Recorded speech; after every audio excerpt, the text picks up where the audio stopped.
Assalamualaikum warahmatullahi wabarakatuh. Eh, kita berkesempatan lagi untuk melanjutkan perkuliahan dalam mata kuliah Industri Pariwisata. Kita hari ini akan bicara tentang pengembangan industri pariwisata ya. Dan ketika kita bicara tentang pengembangan industri, gitu ya, sebenarnya industri apapun itu pada saat ini maka ada yang harus diperhatikan. Karena tentu saja industri berkembang sesuai dengan perkembangan lingkungannya. Nah, salah satunya bahwa industri ya termasuk tourism pada saat ini berada dalam satu kondisi global yang makin ke depan orang menyebutnya kondisi yang VUCA gitu ya. VUCA itu yang pertama adalah volatility gitu ya, situasi yang kemudian berubah sangat cepat gitu ya. Sebagaimana mungkin nilai saham, nilai mata uang yang setiap waktu, bahkan setiap detik berubah. Ada volatility yang terus-menerus. Yang kedua, uncertainty ya. Ada situasi-situasi yang kemudian tidak bisa diprediksi ya. Perubahan di esok hari, perubahan di bulan depan, tahun depan. Karena berbagai saling keterkaitan yang orang menyebutnya berikutnya kompleks gitu ya, terkait banyak sektor. Kemudian berikutnya selain uncertainty adalah complexity.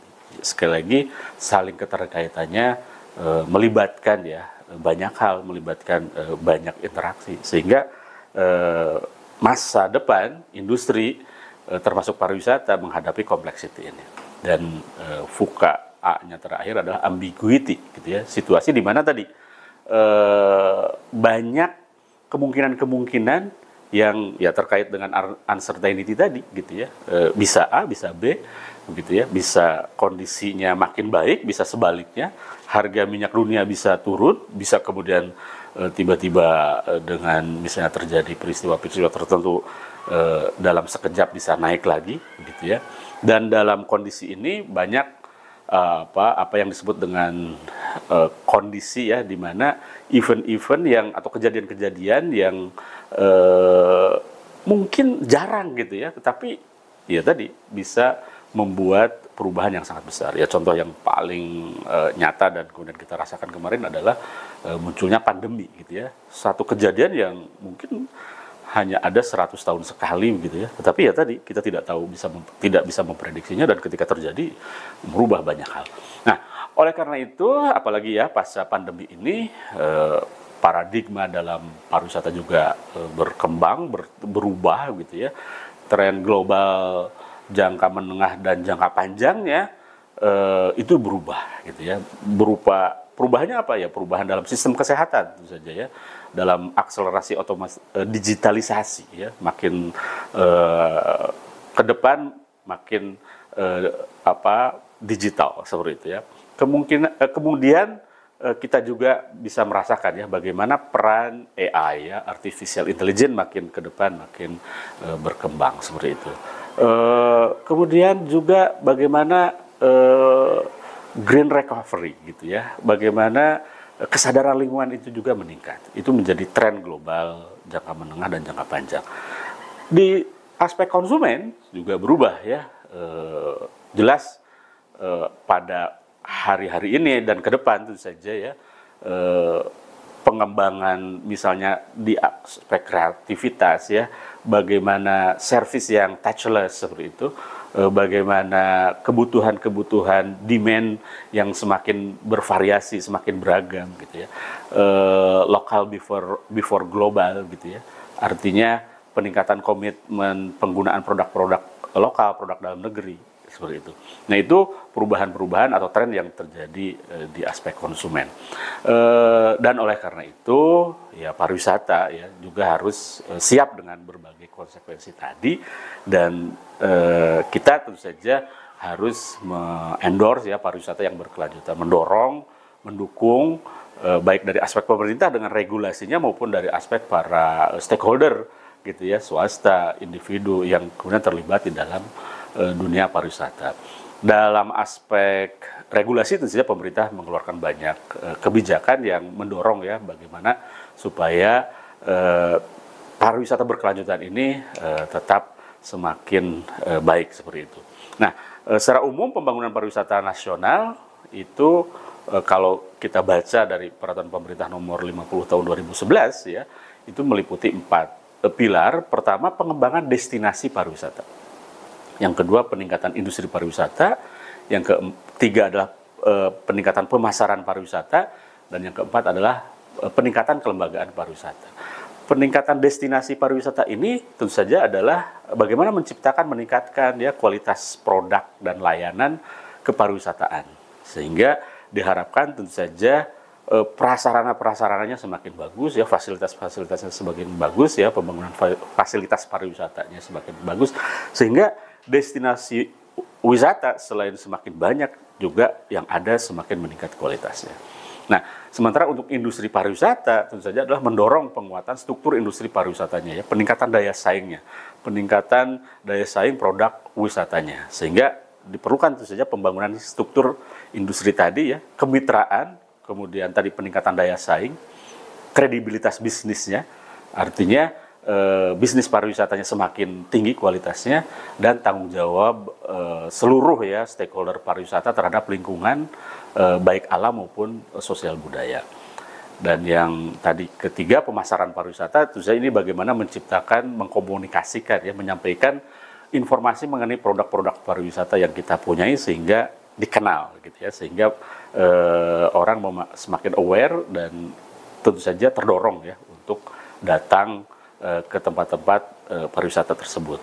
Dan yang tidak kalah pentingnya adalah tentang kelembagaan ya, kelembagaan pariwisata, mengembangkan organisasi ya, baik di level pemerintah tentu saja ya, pemerintah pusat, daerah dengan kementeriannya, juga di swasta dan di masyarakat.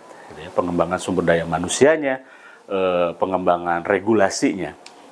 Nah, untuk strategi pengembangan pariwisata ini juga bisa dilihat dari beberapa aspek. Ya. Pertama adalah dari aspek pewilayahan atraksi wisata. Ya. Dalam pembangunan pariwisata yang direncanakan oleh kementerian misalnya ditetapkan 50 destinasi pariwisata nasional. Kemudian ditetapkan 88 kawasan strategis pariwisata nasional ya, 88 KSPM. Kemudian ditetapkan 222 KPPN, kawasan pengembangan pariwisata nasional.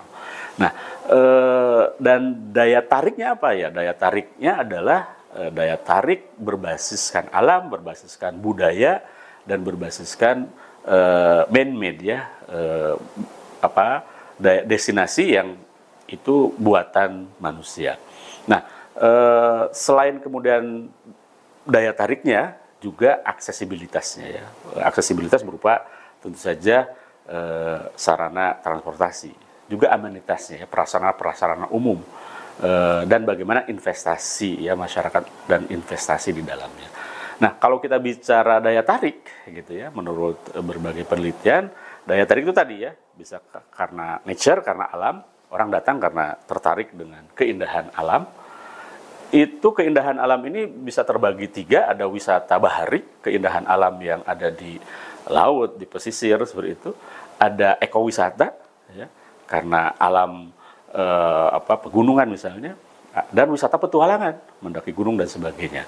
Ya, untuk yang basisnya budaya atau culture, itu bisa wisata warisan budaya dan sejarah, kemudian bisa wisata belanja kuliner dan wisata kota dan desa. Sementara untuk yang man-made ya, buatan manusia, bisa mais ya, berbagai event yang dilaksanakan, bisa olahraga, mungkin sebagaimana kemarin ada Piala Dunia kemudian ada event-event Asian Games dan sebagainya gitu ya, dan tentu saja adalah kawasan-kawasan wisata yang terintegrasi gitu ya, baik wisata baharinya, maisnya, kemudian berbagai destinasi yang tadi ya diciptakan atau dibuat oleh manusia. Nah, oleh karena itu pengembangan wisata ya tidak terlepas dari 3A ini ya. Jadi pengembangan destinasi pariwisata menggunakan strategi 3A ya. Ini A yang pertama adalah atraksi, A yang kedua adalah aksesibilitas, dan A yang ketiga adalah amenitas ya. Tadi atraksi itu bisa atraksinya basisnya alam, bisa atraksinya basisnya budaya, bisa atraksinya dari man-made, dari buatan manusia. Jadi atraksi itu mendorong gitu ya, di tempat wisata itu pengalaman para wisatawan, baik pengalaman tadi ya, misalnya apa yang dilihatnya, apa yang didengarnya, apa yang dia rasakan gitu ya. Orang berjalan di pinggir pantai misalnya, dia akan melihat langsung keindahan pantai itu, mendengar deburan ombaknya. Ketika makan dia merasakan hidangan khas misalnya wilayah tersebut. Itu atraksi yang sekali lagi dia lihat, dia rasakan, baik dari alam, mau dari budaya ataupun buatan.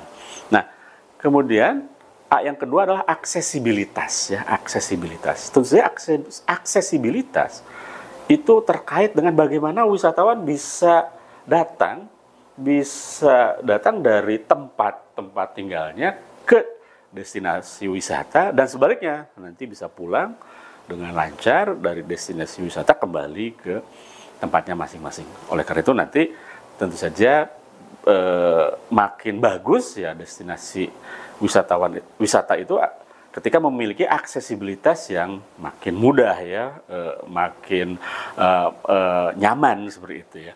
Dan pastilah aksesibilitas terkait dengan angkutan ya, baik darat, udara maupun laut.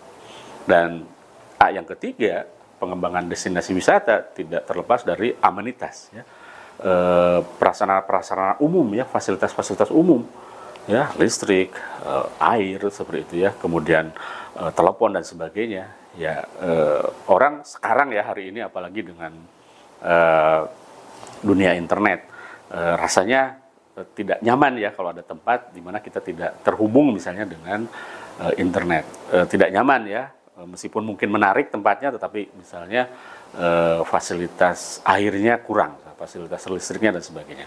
Oleh karena itu 3A ini menjadi hal yang penting untuk terus dikembangkan ya. Dan tentu saja peningkatan aksesibilitas ya itu menjadi tanggung jawab ya dari semua pihak, terutama dari pemerintah dalam menyediakan ya dukungan fasilitas untuk aksesibilitas ini ya, baik pemerintah daerah, pemerintah pusat ya, tentu saja juga swasta ya, BUMN.